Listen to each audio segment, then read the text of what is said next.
Eh bien salut tout le monde, c'est AZK Crypto. Aujourd'hui on se retrouve pour le 4e épisode de cette année de staking. Ça fait déjà un mois que j'ai commencé cette série et j'ai toujours pas changé de stratégie. Donc je me dis que ça y est, c'est le moment, j'ai trouvé un truc vraiment très intéressant. Je vous en dis pas plus parce qu'on va découvrir ça tout de suite, mais pour aller sur cette stratégie, il faut bien que je retire des sous de quelque part. Alors je vais retirer mes UST d'Anchor Protocol pour plusieurs raisons. Déjà parce que l'UST, j'ai pas spécialement confiance dans ce stablecoin. Je pense que tout le monde ne sera pas d'accord avec moi, mais personnellement j'ai beaucoup plus confiance dans l'USDT que dans l'UST. Après chacun son choix, hein. Et puis je viens de tomber sur ça. Alors c'est pas ça qui me fait dire que ça y est, faut plus que je laisse mes UST sur Anchor Protocol, mais le rendement a un petit peu chuté. Il est passé de 19,6% à 19,07%. C'est quand même assez signifiant parce que ça fait un an que je connais ce protocole et c'est toujours resté très proche de 20%.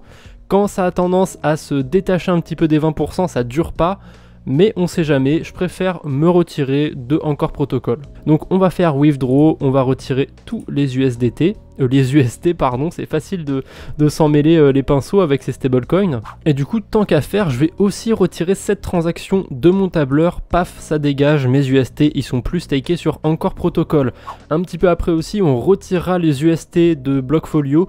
On va convertir ça en USDC, ça va être un chemin un petit peu compliqué, mais je vous rassure, ça va pas coûter très cher en frais. La première étape, c'est de bridger mes UST de la blockchain Terra vers la BSC. Alors je peux pas envoyer directement sur Polygon, c'est un petit peu dommage parce que c'est là-bas que je veux aller. C'est pas très grave, je vais envoyer mes UST sur la BSC, je vais les convertir contre des USDC, et ensuite je vais les rebridger sur Polygon. Donc ça fait quand même pas mal d'étapes, mais rassurez-vous, je suis un professionnel, je sais que c'est le meilleur chemin pour moi. Ce que j'aurais pu faire aussi, c'est envoyer mes UST sur un échangeur centralisé comme Binance et ensuite convertir mes UST en USDC, puis les retirer de Binance en utilisant Polygon. Le problème, c'est que j'ai voulu faire ça, mais les retraits avec Polygon sont suspendus pour le moment. Et voilà, c'est pas très grave, ça, c'est le destin qui me dit que je dois utiliser un autre chemin et c'est pas très grave, on va utiliser un autre chemin. Donc mon adresse de destination, c'est mon adresse Metamask. Ça va me coûter 1 centime de frais plus 2 $ de frais de bridge, on va dire. Ok, faut que je mette un chouïa moins que le maximum possible parce que tout simplement, faut que je prenne en compte ces frais à la con ici. C'est pas très grave, le bridge j'aurais pu le calculer tout seul, mais bon, visiblement il n'en est pas capable. Mine de rien, c'était assez rentable sur un mois, j'ai fait une trentaine de dollars d'intérêt, c'est vraiment honorable. J'ai plus qu'à attendre un petit peu, d'ici 1 ou 2 minutes peut-être, j'aurai reçu mes UST sur la BSC, et ce que je vais faire, c'est que je vais déjà me préparer, je vais me mettre sur OneInch, pour échanger mes UST contre des USDC. Finalement, je vais plutôt utiliser Matcha. Ils n'ont pas encore lancé de token, alors je suis pas sûr du tout qu'ils feront un airdrop un jour, mais on sait jamais, ça vaut quand même le coup d'essayer. Donc je vais me mettre sur la BSC et du coup je vais convertir mes UST en USDC. D'ailleurs, j'ai déjà reçu mes UST, dans mes souvenirs c'était un peu plus long que ça. J'ai envie de vous dire tant mieux, au moins comme ça j'ai pas besoin d'attendre. Tac, USDC. J'espère que le ratio est intéressant en ce moment. Parfait, le ratio est super intéressant, j'aurais même plus d'USDC que d'UST. Mais j'y pense, j'ai pas vérifié un truc. Sur eSwap, on peut bridger des cryptos et en même temps les échanger contre une autre crypto. Donc par exemple, là je peux très bien envoyer des UST de la BSC et recevoir des USDC sur Polygon. C'est totalement possible. Qu'est-ce qui se serait passé si j'en avais envoyé 2024? Ça va, j'ai bien fait finalement de pas passer par eSwap. Vous voyez que c'est pas ultra intéressant, je perds 19 $ quasiment dans le processus.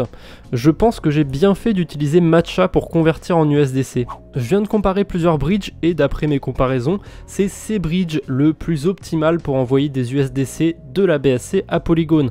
Après, ça peut changer, peut-être qu'à tout moment ça peut être AnySwap, enfin maintenant ça s'appelle Multichain, ou alors ça peut être Expolinate. J'ai déjà fait une vidéo où je compare des bridges, n'hésitez pas à aller la voir, c'est vachement pratique quand vous avez besoin de passer d'une blockchain à une autre. Donc on va approuver l'USDC comme d'habitude et j'ai plus qu'à transférer mes USDC sur Polygon. Donc pour ça je signe tout simplement une transaction qui coûte pas très cher en plus. Et d'ici quelques minutes, je recevrai mes USDC sur Polygon. Comme vous pouvez le voir, mes USDC sont bien arrivés sur mon wallet. Tant qu'à faire, j'avais quelques USDT sur la blockchain Polygon. Ce que j'ai fait, c'est que j'ai converti mes USDT en USDC. Comme ça, j'ai qu'un seul stablecoin et je m'en mêle pas trop les pinceaux. Donc la stratégie que j'ai trouvée et que je vais mettre en place, c'est comme pour la UOB EcoChain, c'est à base de prêts et d'emprunts de crypto-monnaie. Donc pour déposer, je vais utiliser AAV. Voilà, c'est un incontournable dans la DeFi, c'est difficile de passer à côté. Il y a quand même 5 milliards de liquidités sur Polygon, c'est pas rien. Et ce que je vais faire du coup, c'est que je vais déposer à peu près 1500 USDC. Je vais garder le reste pour mettre dans une pool de liquidité, mais pas n'importe quelle pool de liquidité. J'essaye de garder le suspense le plus longtemps possible, donc on va aller étape par étape. On va d'abord déposer les USDC. Donc comme j'ai dit, je vais en déposer à peu près 1500. J'approuve, je dépose ça et on se retrouve tout de suite. C'est bon, mes USDC ont bien été déposés, on peut le voir ici, hein, ils sont sur AAV, ils commencent à faire des intérêts. Alors je sais pas du tout d'où ça sort, mais sur AAV, j'ai 24 Matic d'intérêt en attente. J'ai aucune idée de ce qu'ils foutent là, ces putains d'intérêts, parce que j'ai jamais utilisé ce portefeuille avant avec AAV en fait. Donc c'est vraiment un mystère pour moi, pourquoi il y a 24 Matic. Je vais essayer de recharger la page pour voir s'ils apparaissent toujours. Ok, c'était juste un bug, je me disais que c'était trop beau pour être vrai, 24 Matic que je peux récupérer comme ça gratuitement. J'ai rechargé la page et ça a disparu. En parlant de ça, qu'est-ce que j'ai fait? J'ai ajouté aussi une nouvelle ligne sur mon tableur, puisque j'ai déposé des USDC sur AAV. Et dernière chose aussi, sur Blockfolio, j'ai ajouté l'USDC pour tout simplement avoir un suivi de toutes mes cryptos sur mon portefeuille. Et si vous avez l'œil, vous avez remarqué que les UST n'apparaissent plus sur mon suivi. Voilà, maintenant on est avec des USDC. Et qu'est-ce que je vais emprunter? Je vais emprunter du AAV Gotchi. Alors il coûte un petit peu cher à emprunter, vous voyez qu'en ce moment il a 17%. Mais déjà c'est un pourcentage variable, donc ça va évoluer au cours du temps.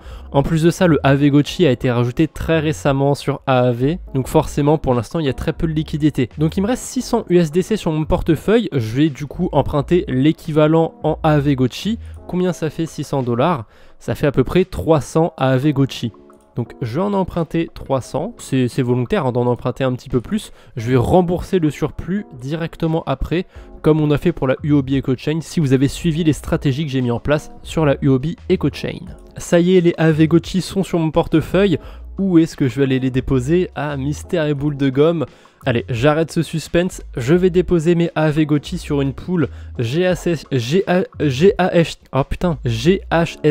USDC. J'ai vraiment du mal à le prononcer, le GHST. Pour l'instant, il y a à peu près 100% d'intérêt. C'est vraiment croustillant comme rendement, ça me dérange pas d'avoir 17% du coup sur de l'emprunt sur du AAV Gotchi, si je peux avoir des intérêts à 100% annualisés. Donc tout simplement, pour ajouter des liquidités sur IDEX ou IDEX, je sais pas comment ça se prononce, je vais sur l'onglet Liquidity, il porte bien son nom. Encore une fois, il faut que je connecte mon wallet, et là si je dis pas de bêtises, ça va me demander une signature, voilà. Donc une signature c'est tout con, hein. C'est une transaction qui ne vous coûte rien, c'est pas vraiment une transaction du coup c'est une signature. Et une fois que c'est fait, ça y est je suis connecté, j'ai mon portefeuille entre guillemets sur IDEX et je peux déposer sur la pool de liquidité. Donc je choisis la bonne, hein, GHST USDC et je dépose le maximum d'USDC que je peux, donc ça fait à peu près 600 $. Donc on va approuver les deux tokens, on va déposer dans la pool de liquidité. Et on se retrouve après comme d'habitude. Voilà, mes cryptos ont été déposés sur la pool de IDEX. Attention quand même, si vous avez envie d'utiliser ce protocole, sa manière de procéder est assez spéciale. Quand vous allez voir la transaction, en fait, la seule chose que vous voyez sur la transaction, c'est que vous avez envoyé des cryptos à une adresse. Vous n'avez pas reçu de LP token en retour. Au début, la première fois que j'ai utilisé IDEX, ça m'a fait un petit peu bizarre. J'avais peur de d'avoir perdu mes sous en fait, mais c'est pas du tout le cas. Ils ont un système qui fait qu'au bout de 16 confirmations, vous recevez vos LP tokens. Donc sur Polygon, 16 confirmations, ça va super vite, hein. Ça prend 30 secondes, 1 minute. Vous voyez que là, on est déjà à 22 confirmations.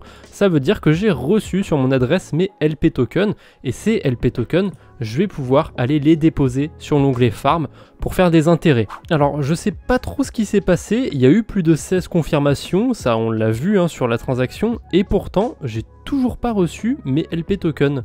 Je sais vraiment pas pourquoi. Bon, ça a pris un petit peu de temps, ça a pris quasiment 10 minutes, mais j'ai enfin reçu mes LP tokens.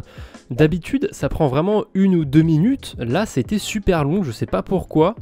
Donc si jamais ça vous arrive aussi, n'ayez pas peur, ça peut prendre visiblement jusqu'à 10 minutes, peut-être un peu plus encore. En tout cas, si jamais vous avez un problème, vous avez une aide directement sur IDEX.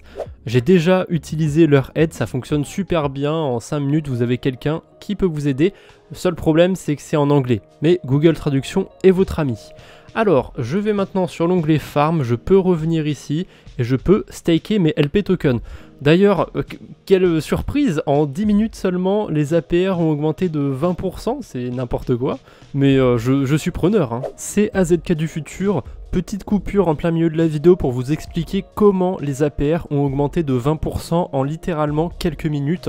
Là, je suis sur le graphique du IDEX, donc une bougie c'est égal à 30 minutes, et vous voyez que à un moment, ça a vraiment augmenté très très fort le prix du IDEX. Et évidemment, c'est tombé pile quand j'enregistrais la vidéo. Donc c'est pour ça que les intérêts ont augmenté de 20% d'un coup. Et c'était même pas le meilleur moment parce que 2-3 heures après, quand on était un peu plus haut sur le prix du IDEX, les intérêts étaient montés à carrément 140%. Alors là, je pense qu'ils ont dû redescendre un petit peu depuis parce que des gens ont dû rajouter des liquidités, je pense. Voilà, on est revenu à 111%. Mais c'est plutôt excellent. Voilà, c'est terminé, mes cryptos commencent à me faire des intérêts. La dernière chose qu'on va faire, c'est rembourser le surplus de GHST du coup, parce que j'ai emprunté du AAV Gotchi, mais j'en ai volontairement emprunté un petit peu plus que nécessaire. J'en ai emprunté à peu près 300, mais j'en ai eu besoin de 292 et quelques. Donc je me connecte déjà à AAV visiblement, puisque je ne suis pas connecté. Et je vais du coup sur tableau de bord. Et je clique sur repayer pour rembourser une partie des GHST. Donc voilà, à peu près 8 GHST. Boum, c'est remboursé. Je me retrouve du coup avec 292,14 AAV Gotchi d'emprunté, avec pour l'instant un taux de 26% à rembourser.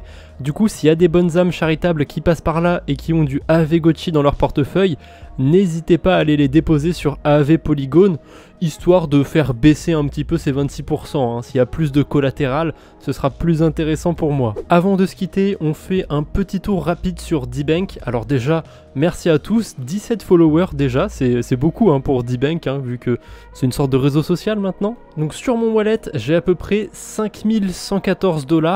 À ça, faut quand même retirer les BNB qui valent 32 $. Parce que si vous avez suivi, ces BNB, ils étaient là en plus des 5000 $ de départ, donc ils comptent pas vraiment dans le challenge. Donc si on déduit ces BNB, on se retrouve avec 5080 $. J'ai donc gagné 80 $ sur le premier mois de staking. Ce qui nous donne du coup 1,6% d'intérêt juste sur le mois. Donc si on multiplie ça par 12, je devrais m'attendre à peu près 19-20% de rendement annuel si on reste un petit peu sur la même tendance. Ce qui est pas trop mal hein, parce que sur une année, sur 5000 $, ça fait quand même 1000 $ d'intérêt.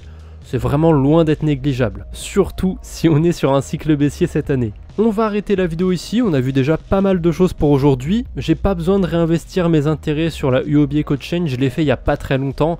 Et là c'est pas hyper rentable de le faire, donc je vais attendre 2-3 jours et je vais les réinvestir. Mais je pense pas le faire en vidéo, il n'y a pas vraiment d'intérêt. Je vous ai déjà montré cette manipulation 2-3 fois. Je pense qu'à force, vous avez l'habitude. Donc la prochaine fois, je sais pas trop pourquoi on se retrouvera. J'espère que ce sera pour des bonnes nouvelles et pas pour des mauvaises nouvelles. En tout cas, d'ici là, portez-vous bien. Allez, salut tout le monde!